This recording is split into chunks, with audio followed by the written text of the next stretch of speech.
Joe Bennett is a forensic musicologist and professor at Berklee College of Music who's been analysing popular music for more than 30 years. Joe, thanks so much for being here. I'm looking forward to getting your insight. Good to be here. So you're in Vienna. This is Eurovision's 70th anniversary. It's a contest often associated with launching major international stars like ABBA, Celine Dion, Olivia Newton-John. Does this year feel more like a celebration of that legacy or a moment of reflection about where Eurovision is heading? Well, I think it's probably the former, but maybe I'm just caught up in the atmosphere here in Vienna all week. You know, there are Eurovision things on the side of every bus, and there's people wearing crazy hats in the streets, and of course, lots of outdoor street parties for the semi-finals. So it certainly feels like an atmosphere of celebration to me. There has, of course, been some protests. This competition partly overshadowed by Israel's participation. Some key nations have dropped out. Obviously, without focusing too much on politics. I mean, this is a competition that is meant to be apolitical, right?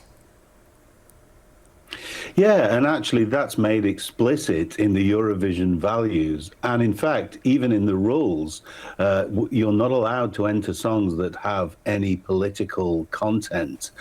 We do have a sort of an anti-war song this year, and you occasionally get those sort of generic protest type freedom songs. But actually politics is supposed to be kept out of Eurovision is kind of the whole point of the thing. And when you look at the actual music, which is what it's all about, we are seeing a lot of human, theatrical, sometimes chaotic performances. Why is that resonating right now? Is there a backlash against some of the algorithm-driven or AI-influenced pop that we're now seeing? Well, I think Eurovision has always been about getting your attention, and over that 70-year period, you can, and particularly maybe in the last 20, 25 years, you can see the acts, at least in their theatricality, working harder and harder to create a splash in the stadium on the final on that Saturday night. I don't think the 70th musically is any more extreme than on a musical analysis level than any previous one that I've analyzed. In my longitudinal research study, I've looked at about 400 Eurovision songs over the last 16 years. And although we do see certain styles recurring over and over, in terms of how out there they are, you always get some crazy stuff and you always get some bland stuff. Yes, and we are here for all of that. Of course, my home country of Australia is represented by Delta Goodrem. This is a singer-songwriter who grew up in my neighbourhood. She's performing at Clips. What's your view of a Eurovision-style pop ballad? Well, I think it's right up there with everything the Australians have submitted since they joined us. I think 2015 it was. So yeah, Eclipse is a very fine song. I've just completed my technical analysis of it. Fun fact, it has 3 key changes in it.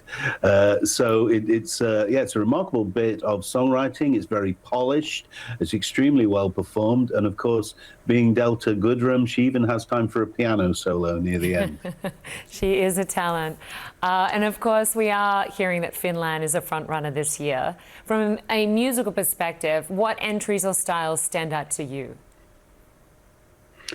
Well, you mentioned the Finnish entry. Lakenheiten, my Finnish is not so great. It means flamethrower in Finnish. And it features, its main feature is a violin solo, which sort of takes the place of the chorus. So that one's hotly tipped, and I agree with the pundits. I think it's going to do really well tonight, possibly even be the winner. Though I think another contender is the excellent and kind of slightly out there Greek song, which is called Ferto, which uses some very unusual musical scales and a musical instrument, the Ponchian lyra. So it's got a lot more sort of experimentalism. So to me, tonight is a contest between the safe and the out there, and we'll see who wins. Well, you've picked winners in the past. Which would be your pick?